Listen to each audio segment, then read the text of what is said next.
Well, for better or worse, we're now living in a world where epidemiologists have become rock stars of the scientific world. Some of them are household names. Adam Kucharski is one of them, and he's today's guest on the Numberphile podcast. Adam was born in the quintessentially English city of Bath, but his surname sounds less British to my ear. So before we got down to the serious business of mathematics and disease, I asked Adam about the name Kucharski.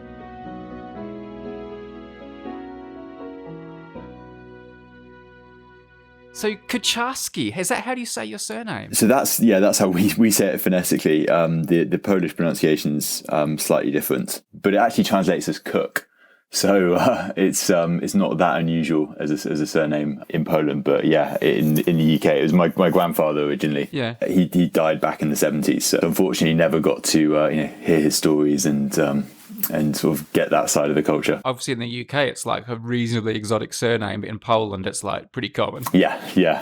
So they probably have a much easier time of spelling it than I sometimes do. As a youngster in Bath, as a boy, what were you like? Were you destined for to get into the field you're in? Were you mathematical? Were you nerdy? I think I always had an interest, in maths and puzzles and problem solving. But I think alongside that, always kind of had an interest in travel. I mean, my parents worked abroad for a period of time before we kind of settled in the UK. And so I think I kind of had that interest in what was going on globally. I think I had that interest in science and obviously maths. And then I think over the years sort of managed to converge on a field that enabled you to kind of have that Venn diagram of all those different things. I played quite a lot of chess actually when I was younger, and I think as I got older, evolved into poker. My grandmother actually, I think to my parents' sort of frustration, taught me poker when I was quite little, which I enjoyed, but they probably didn't want their son gambling so much.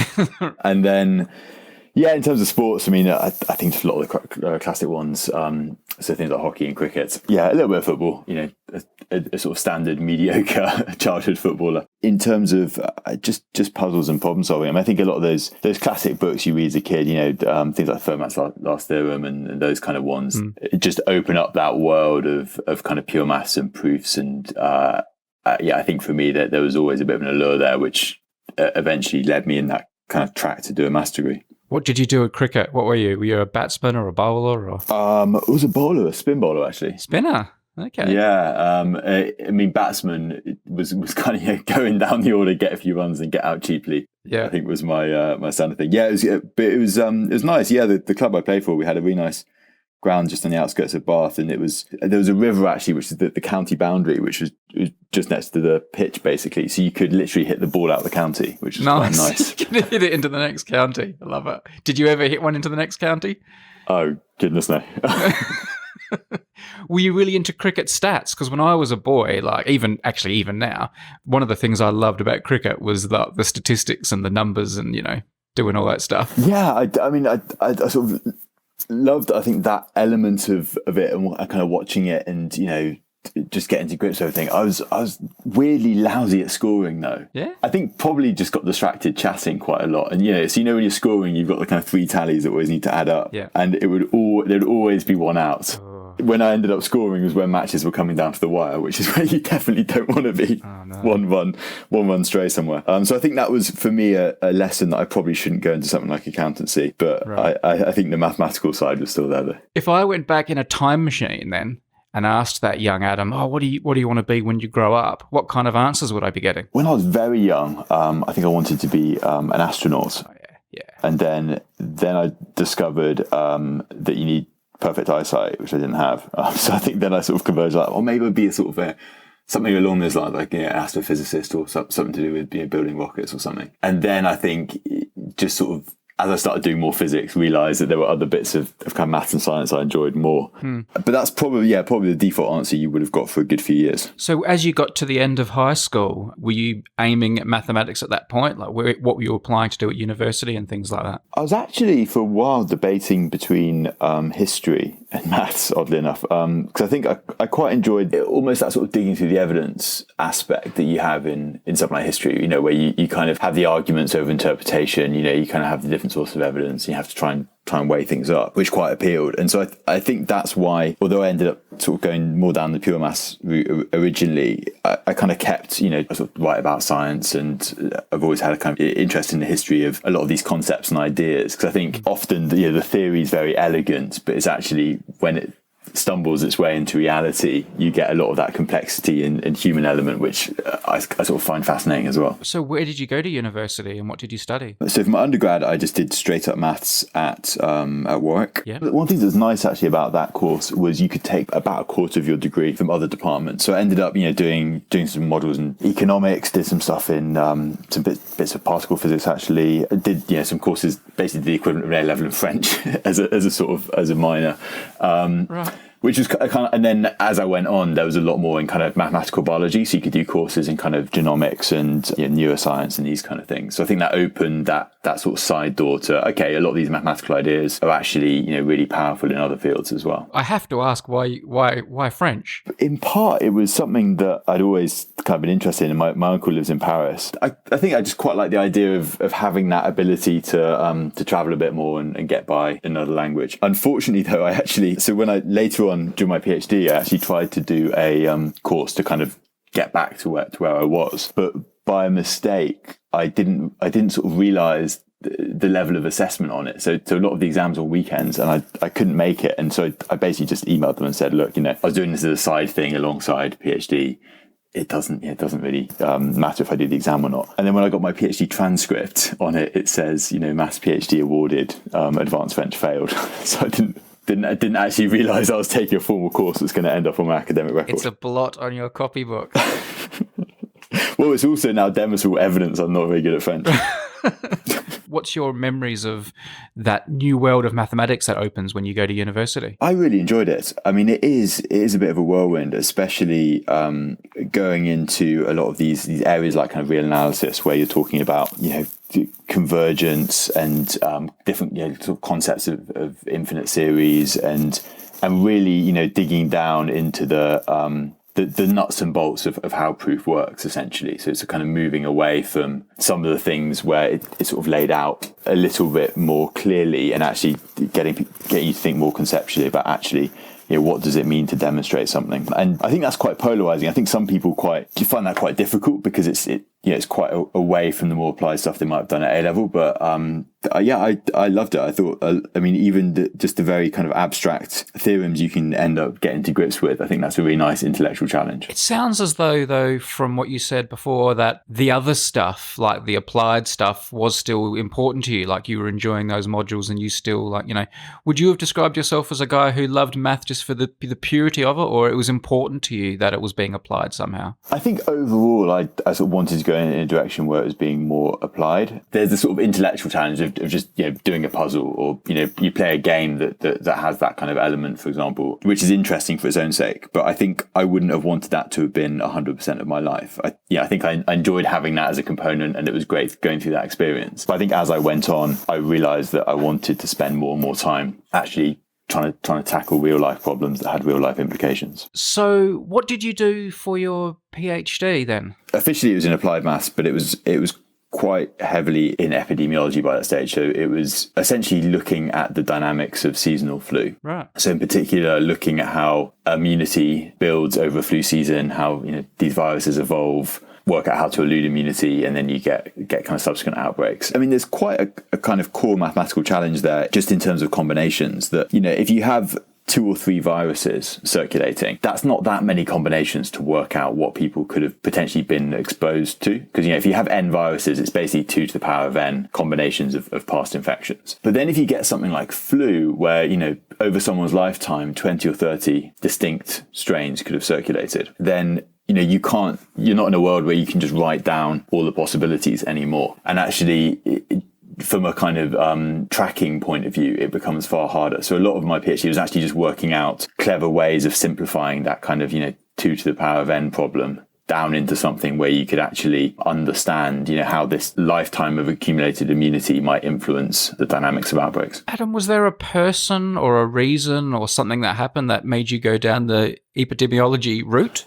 There were a couple of courses actually I did at Warwick that I think really jumped out for me. I did a course by a researcher called Matt Keeling, who's still there, and it was a really nice course because it had just some really interesting modelling and mathematical ideas in there. But also, he spent quite a lot of time running through case studies of where something that's apparently obvious in terms of understanding an outbreak didn't really make sense, and then a mathematical insight could help a bit of understanding of what was going on. So one example, for instance, is malaria. If you look at overall dynamics, people on average get infected at a very young age. If you treat it essentially as one disease and you try and calculate the reproduction number, because people get infected so young, that suggests there's a huge amount of background infection. And you actually get reproduction number estimates at 100 or just huge numbers. But increasing kind of work about 20 years ago now, maybe slightly more, realized that actually there's several variants of malaria circulating. So if you actually separate it down into the separate circulating parasites, then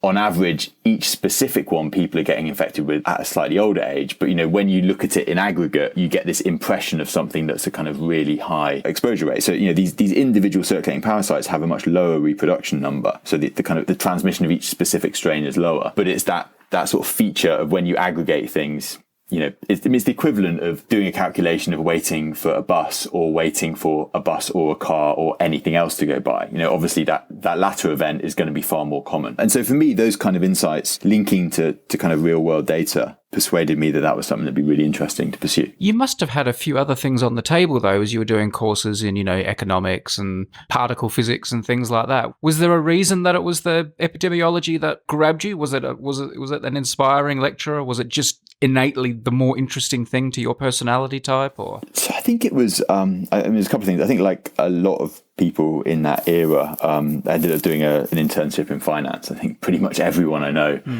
despite their very diverse careers they've ended up in, did something in the city in one form or another. I did an internship on a trading floor in 2008. Right. It was fascinating to get a sense of that world, and obviously maths is used a huge amount in terms of trying to price up these different financial investments.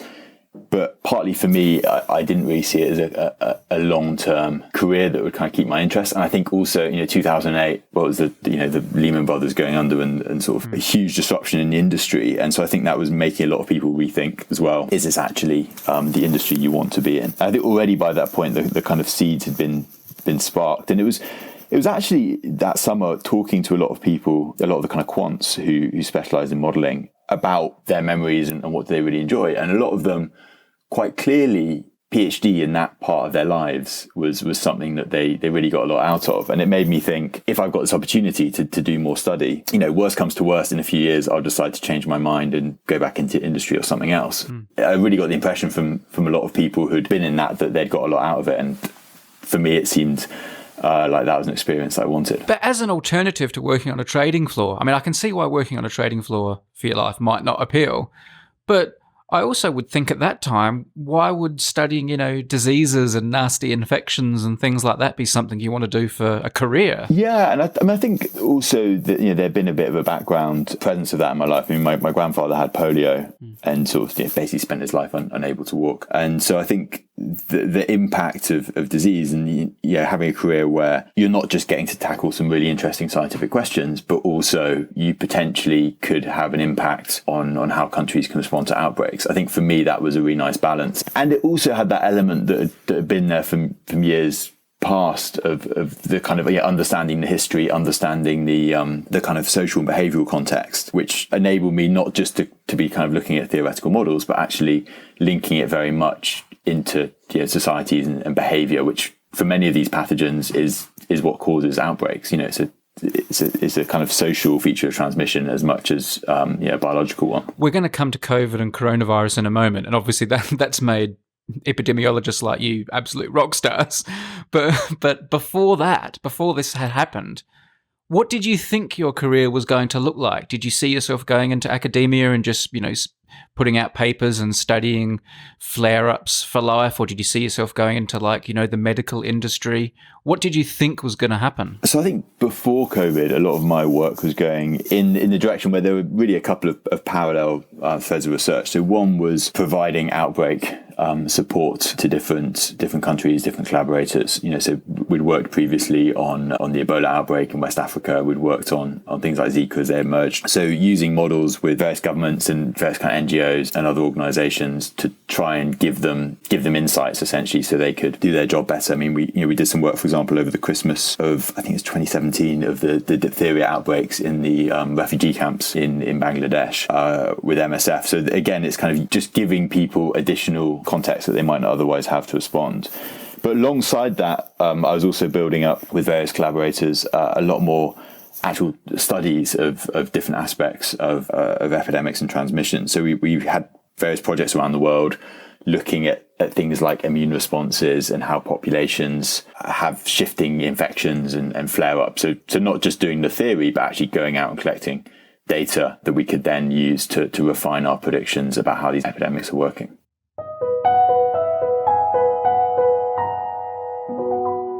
A quick break to thank today's sponsor, G Research. This is a Europe-based quantitative finance research firm. They're one of the world's leaders. They hire the brightest minds to tackle the biggest questions in finance. All that expertise they have, it's paired with machine learning, big data, all the best technology to predict movements in financial markets. Now, G Research is always on the lookout for top talent, maybe even someone out there listening to this podcast. They promise a dynamic, flexible, stimulating work culture where world-beating ideas are cultivated and rewarded. If you'd like to learn more about the opportunities on offer and what they do, check out the link in our episode notes or go to gresearch.co.uk/Numberphile. G Research, create today, predict tomorrow. Come to COVID and coronavirus. There seem to be two reactions people have these days. One is, gosh, who would have thought the world would change like this? We never saw it coming, And there's another school of thought that, well, it was always going to happen eventually. It was inevitable. What were you like? You look at the world now, the way things are, and we're all locked down and we have these tremendous problems that we're trying to grapple with. Are you of the thought, well, I'm not surprised, it had to happen eventually? Or are you like, gosh, who would have thought it could get this bad? Yeah, unfortunately, a pandemic's been on our radar. I mean, for a long time. I mean, that's in the field of infectious disease. A big pandemic is what motivates a lot of this work. People develop forecasting techniques and big flu models and these kind of things because of that threat. I mean, obviously, pandemic flu was an obvious one because of what we've seen in emerging kind of bird flu strains and other things in Asia. But given the emergence of SARS and then MERS, obviously, that caused outbreaks in a few places in the Middle East and South Korea in 2015, a novel coronavirus was also very much on that list. That if you had something that was a bit more flu-like than SARS, spread a bit more easily, then you could quickly get a major problem. But I think one thing that has been a surprise is just the global diversity that we've seen in responses to the current outbreak. I mean, if you look back, even 1918, the big flu pandemic is probably the last event that was this globally disruptive in terms of pandemic. But a lot of the responses have parallels. There were islands in the Pacific that basically shut their borders and introduced quarantine for a couple of years. I mean, American Samoa was the most notable one. And that response has been mimicked in one form or another. In other places, we saw in 1918 the US, a lot of cities basically had lockdowns. They shut down shops, bars, schools, but weren't able to keep that in place. And they had it in place for a couple of months, lifted it, then got another outbreak and tried to strike that balance. And there was also, there's widespread debates about do face masks work? There were debates about what to prioritize, and even digging through the media coverage, there was a lot of debate about, is this even an unusual year? Are deaths actually that high compared to what a normal year would be? So for me, a lot of the kind of, I think diversity in response has been very interesting globally of what countries have chosen to go in what direction. But unfortunately, there's also a lot of echoes of history that I think even 100 years later, a lot of these debates and these kind of approaches could almost have been lifted out of what we saw in 1918. I feel like sometimes people in your position have to be kind of diplomatic because of their job. But you're right, there have been so many different reactions and so many different policies by different countries, and also so many different places have been hit to different extents. Do you think authorities have done well or not well in their treatment of it? Everyone's different, but are there winners and losers here? I mean, I think essentially everyone's lost out to varying amounts. I mean, I think every country's had to make sacrifices, but I do think what's made it probably a difference globally is in the constraints that the different countries have had or have thought they've had. Right. So, for example, it's very easy in a model just to turn on lockdown and leave it on indefinitely. But of course, in reality, no country is going to do that. But I think what has been a feature of different responses is some countries have said, this is an impossible constraint. We can't possibly close down for this long or put this kind of measure in place, then have ended up doing it anyway. And so that indicates that wasn't ever really a constraint. That was a kind of perceived constraint, which you've then gone back on. And then you've had other countries, so for example, places like Korea and Taiwan, which used very intensive tracking and surveillance and getting people to adhere to quarantine, which hasn't been used in the West in the same way, but they had a lot more success with that. And then similarly, some countries have imposed very strict border restrictions, made the choice to do that and have kept it in place. Other countries have taken much longer to get to that point. A lot of our work obviously focuses on the epidemiology, but I mean, ultimately, these are decisions that need to be made by politicians, and they need to decide what their constraints are. And I do think there's going to be a lot in hindsight and in reevaluating whether did some countries essentially put constraints on themselves that weren't really constraints. It was just something they thought they couldn't do at the time, but later realised that they could. But likewise, I think we're going to also have to think about what the long term is. We're not out of this pandemic yet. And we have a vaccine which seems to do really well at protecting against disease, but it's not clear still exactly the effect it will have on transmission in different places. So I think even just that question of how a different government's going to use vaccine as a tool alongside what they're already doing, I think there's a lot more debate to come probably about what do we prioritise when the countries start relaxing things, what's the end game from where we are now. Prior to vaccines, of all the things that were done around the world by different governments and authorities, is there one of the sort of the weapons that you think was most effective and was the best thing that was done? And was there also a greatest blunder that you think some countries did that they shouldn't have done and cost them? There's been a lot of debate around the use of data, and particularly around privacy, which is quite rightly is a big consideration. But a lot of the countries, if you look, that had very successful early responses and continuing responses, have made a lot better use of tracking and understanding where the infection is. So if you look at Korea, Singapore, Taiwan, that trade-off in terms of allowing a little bit more data in terms of working out where the infection is, working out who needs to be in quarantine, has enabled a lot more freedom in society. Right. And I think that was seen as a bit of a kind of red line by a lot of Western countries. I mean, I suppose in the converse, so I think that has been a feature which has been very powerful in a lot of countries because it has enabled them to control outbreaks more locally. But I do feel that in some, particularly, in Western countries, drawing that very hard red line has probably hampered responses. I mean, for me, there's lots of different aspects, certainly, that I think need to be reflected on quite strongly, not just this pandemic, but the next one. But I think a big frustration for epidemiologists has been not only having measures that might not work, but having measures where you can't even estimate if they're working. So the things like the contact tracing apps, that are very good at protecting privacy, but it's actually very hard to work out if they're having any effect because the data you'd need to evaluate it isn't actually collected and made available. I think that has been a bit of a frustration, and we're seeing it even with some things more recently where we're still debating the exact effectiveness of different control measures. And I think because countries often put in measures together and lift measures, multiple things together, it's actually very hard as a sort of experimental design to work out what's having a bigger and a smaller effect. And so I think that choice has created a bit of a challenge for scientists because essentially we haven't got that sort of neat staged introduction and lifting of measures that would give you essentially the statistical signal to work out what's having a larger and smaller effect. And as a result, a lot of countries have ended up relying on these more severe lockdown type measures because they can't be confident about what the individual components are doing. And what about a blunder, something that happened either here or abroad that you thought, oh gosh, I wish they hadn't done that?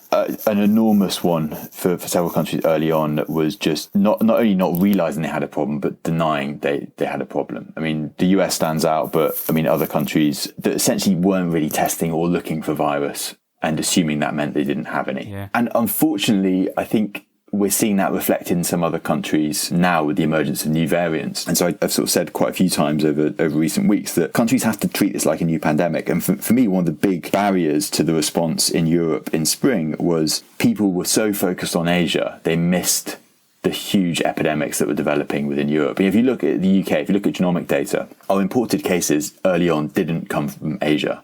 They came from Italy, they came from Spain, they came from France at times when those countries hadn't reported large outbreaks. And I think even now there's still a lot of discussion in Europe about preventing these variants coming in from the UK, which I think is sensible to have that discussion if you've got a new threat outside your borders. But we're also seeing evidence a lot of these countries have a lot of this variant domestically already. So, if you think of the kind of network structure, if you're focusing so much on one node in the network and forgetting about all of the kind of indirect routes through which that contagion could spread, that's exactly the problem that a lot of countries had early in the outbreak, that they were essentially just looking at one link in the network and forgetting about all the indirect routes that it could take. And I think we're seeing a bit of that again, where countries are sort of focusing on where the infection's been reported, rather than, as we know well now, the huge number of other countries that could have these outbreaks undetected.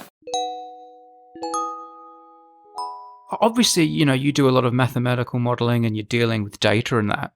How important is it for someone like you to understand the wet biological side of things? How this virus actually works, how it's actually transmitted.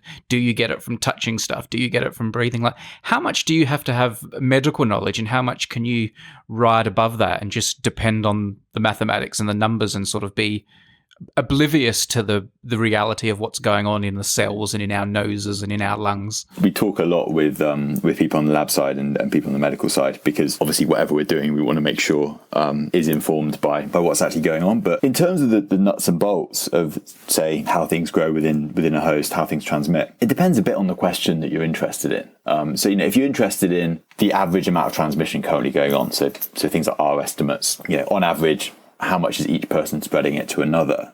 You can get that kind of number at a relatively top level scale. So you don't really need to know the exact progression of infection and sort of viral load within each host to be able to calculate that overall population picture. But it does become more important, for example, if at the individual level, you're talking about, say, a quarantine strategy against new variants. If new variants change the profile of viral shedding for people, then the timing, quarantining someone for 10 days against the old variant might not have the same implications against the new variant, depending on that individual level biology. So for us, it's often a matter of sort of tailoring it to the question we're interested in, and then making sure we're collaborating with relevant experts on that. So over recent months, we've done a lot, for example, on higher frequency testing and these rapid tests and this sort of thing. So we've worked with people who are doing these kind of studies in reality, or people who are doing regular sampling of healthcare workers, and really understanding the data on how much are people shedding, what's the kind of different levels of virus at different points during the infection. And then obviously when we develop a model of different testing approaches, we're putting in that kind of hard biology to make sure we're getting something as realistic as we can. When the pandemic first started, there wasn't much emphasis on masks. All that mattered was what you touched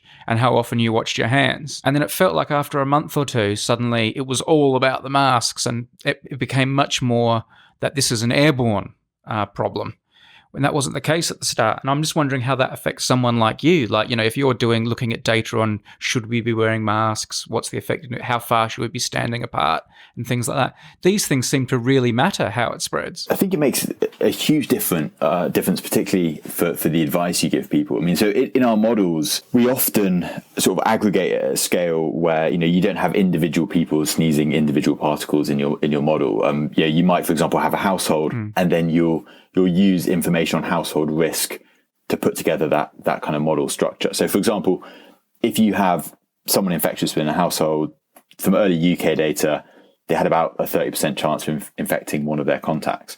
So we don't know, even now, how much of that is virus that was on a surface, virus that was kind of transient droplets, virus that was airborne. But we know that overall risk within that kind of unit of a population. So we can put together a model that gives you sensible estimates for what that household risk is and what the risk is in different places. But of course, what we don't have is, that ability to say with confidence, if you have 10 people in this room for this length of time, this is the exact transmission risk that we're going to have. And then, then it's much more about the kind of the biology side, and I guess the sort of fluid dynamics and these sort of things come into it. I think your point where there was almost certainly too much focus just on the kind of surfaces and the short range droplets early on, and probably not enough acknowledgement. I think there still isn't that, you still see people being very concerned about distance, but not worried about, say, being 2 meters away from someone in a small, stuffy room, which, of course, from an airborne point of view is an enormous problem. And I suppose it also just goes to the challenge in this kind of situation of operating on limited evidence. I mean, there's been huge debates about masks and, has someone done a clinical trial of it? What's the exact effectiveness? And I think for me, one of the really useful early studies was in Hong Kong, where they had basically everyone wearing masks out and about in public. And they still got a sort of second wave that was not quite as high in terms of transmission as other areas, but still quite substantial. So for me, that gave a kind of a bound on potentially what masks could be doing. So masks alone clearly aren't enough to stop the outbreak that was going on in Hong Kong, but their reproduction number was a bit lower than we might have expected otherwise.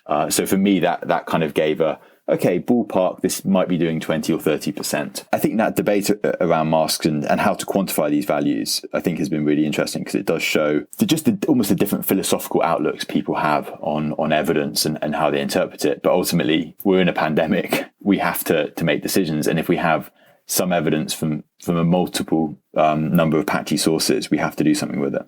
We're seeing a bunch of vaccinations rolling out now. And it feels like, at least among some people, there's this sort of sigh of relief and feeling that we're getting out of the woods now. It's all right. Everything's going to be okay. Is that a feeling you share? I mean, I think these are fantastic tools to have available. And I think anyone you'd asked a year ago about the availability of vaccine, to have these trials come through with multiple vaccines showing really good efficacy by the end of the year, I think it's just a remarkable achievement for science. And even the mRNA vaccine, it gets scientists excited for the science as well. It's kind of the actor's actor of vaccines. It's really not just a hugely valuable tool for this outbreak, but potentially for future ones as well. But I think we do, as with all control measures, need to be aware that there might be some limitations. It does look like there's really high effectiveness against reducing disease and particularly severe disease, which is really important, because that's where a lot of the impact of COVID is coming. But it's not clear yet exactly the effect it has on transmission. Because you can imagine, if it protects people from getting severely ill, but they still get a mild infection and can transmit, then the concept of herd immunity doesn't work in the same way, because you're not having someone vaccinated who can't transmit. You're just sort of preventing them getting disease.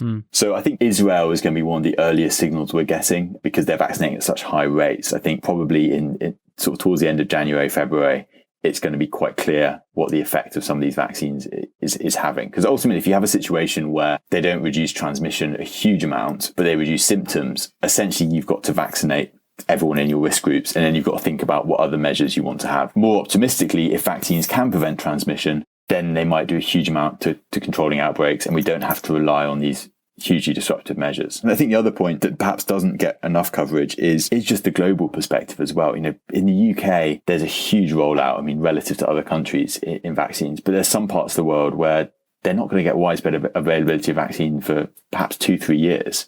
And that, in terms of global travel, is going to create a huge problem, because even if countries have vaccinated their populations, if you have the virus circulating and potentially evolving globally, this problem isn't completely over yet. I know this isn't your area of expertise, but I'm amazed we can't know that about the vaccines. Like, can't you just give someone the vaccine, expose them to the virus, and then ask them to sneeze into an agar dish and find out whether or not they're still sneezing out the virus? There's a couple of challenges with doing that. I think the first is just the kind of study design of how you do vaccine trials. So there were discussions actually over the summer of the so-called human challenge studies, where you essentially vaccinating someone and then challenging them with virus and then seeing if they become infected. I think the issue with that, though, is the people you want the vaccine to work for most are the ones who are most at risk of severe disease. And they're the ones that those kind of challenge studies become risky, if not unethical for. Because, it's one thing challenging a 20-year-old, it's one thing challenging a 70-year-old who's a much higher risk if the vaccine doesn't work. I think another issue is what we call correlates of protection. So there's a lot of studies coming out now where they're taking blood samples from people, say who've had the old variant, and they're testing it to see if those the antibody response or the kind of neutralizing immunity in that blood sample can tackle the new variant. And so that's a really useful measure of whether the immune response is having an effect or not against the new virus. But it's not clear how that correlates into actual protection. Is that person going to get ill? Is that person going to transmit to others? And so that's a sort of key bit of information I think we don't yet have, because, as you say, ideally we'd just be able to do lab studies, work out, is this person responding to a new virus? Is this person responding as well to these different vaccines? And translate that into what it means for the outbreak. But I think until you have that, you've got this kind of relative comparison, but you can't actually put numbers on what that means for infection or disease. Adam, if I made you Prime Minister tomorrow or President of the United States tomorrow, what's the first thing you'd do to help protect us all from the coronavirus? I mean, I think I'm sort of happy at the moment being an epidemiologist. I think politicians have a very different job in terms of everything that they're trying to organise and weigh up. But I think for me, your vaccine is on the horizon. If we didn't have a vaccine currently, the debates and trade-offs would be very different potentially. But we've got a point where in 2 or 3 months, we could have pretty much all the highest risk people protected as well as many others. And so I think for me, getting that rollout working quickly and efficiently has to be a priority, especially in countries that have got themselves in a position where they can have a lot of the vaccines available. But then I think also thinking very seriously about the disease burden you're going to have in the meantime. I think there's quite a lot of speculation at the moment of how quickly countries should ease off. I think there's this idea that, once you've vaccinated the over 70s, over 80s, it's all fine. But of course, there's already enormous pressure on our hospitals. And there's also a lot of people in younger age groups that are showing up in ICU. And so I think we have to really, at the moment, not just in the UK, but everywhere, particularly ones with new variants, get to this finish line without incurring a huge disease burden along the way. I think for me, if there's vaccines that can create an endpoint, to sort of have huge numbers of hospitalizations and deaths in that relatively small window before those people are protected, I think to me that just seems completely crazy. Is there a finish line?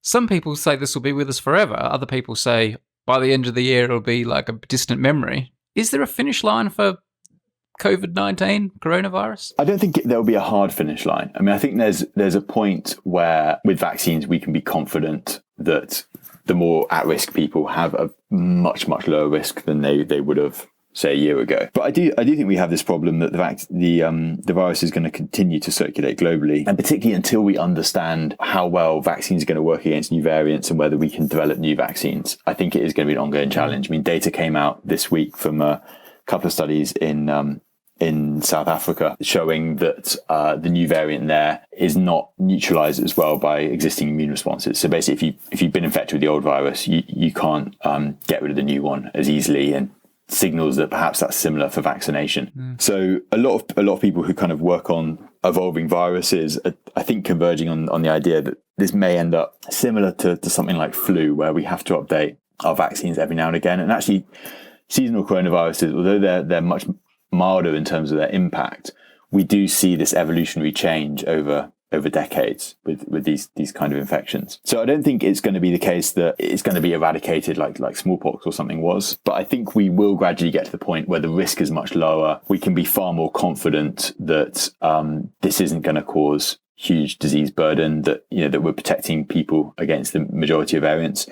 But I think at the moment it isn't totally clear if that pessimistic scenario where you've got that constant circulation and evolution essentially playing cat and mouse with us isn't going to happen. So I think optimistically we'll be at a point where we can get on top of the current situation and deal with new variants with new vaccines. But I think countries still have to be planning for that possibility that this isn't going to fully go away. And again, what do they want that trade-off to look like in terms of the effort required to keep it out, certainly in the short term, versus moving to a sort of model where they're updating vaccines and they're sort of being a bit more responsive to new variants, but not having this level of stringency of measures in place. Is there anything you do on a day-to-day basis to protect yourself that is above and beyond the rules in the UK, which are already pretty strict? I'm just wondering if there's anything you're doing I should copy. Like, do you keep 3 meters away? Do you not go out between certain times? Do you wear 3 masks, or do you just do what everyone else is doing? I'm just curious what an epidemiologist does when he or she goes out to the shops. First of all, I'm quite fortunate to be in a position where I can work at home. And I think one of the big issues is just that variation in risk, that there's obviously a lot of people who have to go into work or have to go out for one reason or another. I think given that, even throughout this, even in the summer when things were relaxed, I've sort of tried to not go up to the limit of what I can do by the rules, because, I think I'm in a fortunate position where I'm at less risk, so can make more effort to try and not contribute to the epidemic. And I think in particular, the risk, if you're outside and if you're more spaced out, is much lower. So I think throughout this, I've sort of thought more in that context. So I've worked quite hard to avoid, being in closed spaces with lots of other people, but equally been more relaxed about being in spaces that are outdoors or well ventilated. So I think it's that kind of, it's almost like a multi-dimensional risk calibration, that it's not sort of measuring out 2 meters and thinking it's safe and unsafe, but actually just being far more relaxed if you're in a big outdoor space, but being proportionately more cautious if you're in a kind of busy closed environment. You've got this book out at the moment, a new book, which I haven't got my hands on yet. It's called The Rules of Contagion. And I was reading your little 2 or 3 sentence summary of it on your website, and you don't mention the word COVID or coronavirus in that short summary. Is this new book got a lot of that in it, or is it a lot broader? So the original book actually came out in the UK last February. So it didn't have any coronavirus by that point, because I finished it about the time actually the first cases were emerging. Right. But the new paperback is sort of coming out at the end of January. That has been updated with quite a lot on COVID, because there's already quite a few parts of the book that talked about concepts which are now incredibly relevant. So talking about genetic sequencing, talking about things like phone tracking, or flight networks, or second waves even. I think there's a picture of a second wave on the second page of the book. Yeah. But it made sense, obviously, given what's happened over the past year, to update. So there's quite a lot of changes to the chapters to reflect what's going on. I mean, I didn't want it to be a book about COVID, because I think there are these parallels between outbreaks where if you learn the concepts, you can apply them to a whole range of issues. And that's really the idea of the book. But there are a lot of features of the current outbreak where I think there are those parallels, and that's what the book tries to draw out. I'll have a link to the book in the notes for this podcast. But what's it like working in your field now? You've gone from being quite a niche field to like the most important thing in the world. Like, it must be like when someone becomes, incredibly famous overnight sort of thing, the way your world has changed. Your head must be spinning. It's been very strange. And I think a lot of epidemiologists and a lot of scientists have become very prominent. I think in a way, it's been sort of just strange to see that dynamic, that a year or two ago on Twitter, you just bounce ideas around with other scientists, and now you do it and you inadvertently cause a headline. And I think that's been a bit of a sort of strange transition. It, to some extent, has changed the way that you have to interact with these things.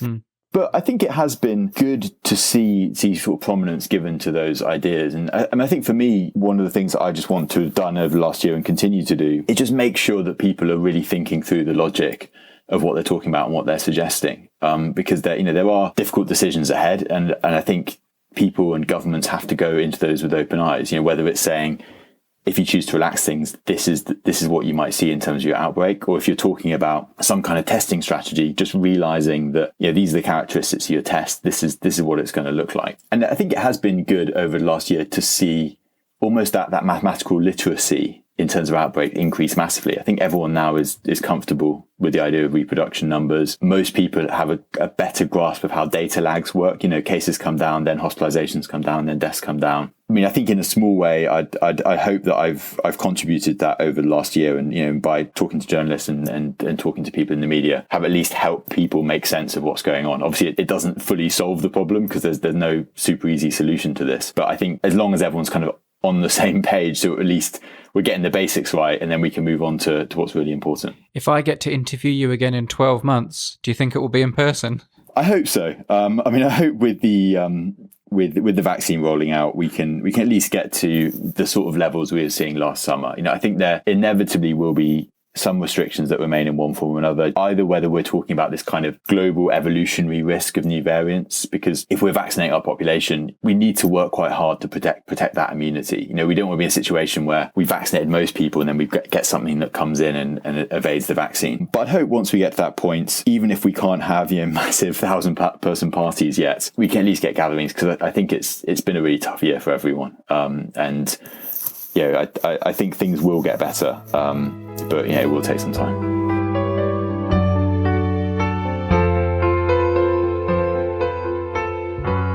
Our thanks to Adam Kucharski for joining us today. Links to his work and the book we mentioned are in the show notes. You'll also find a link to G Research, today's episode sponsor.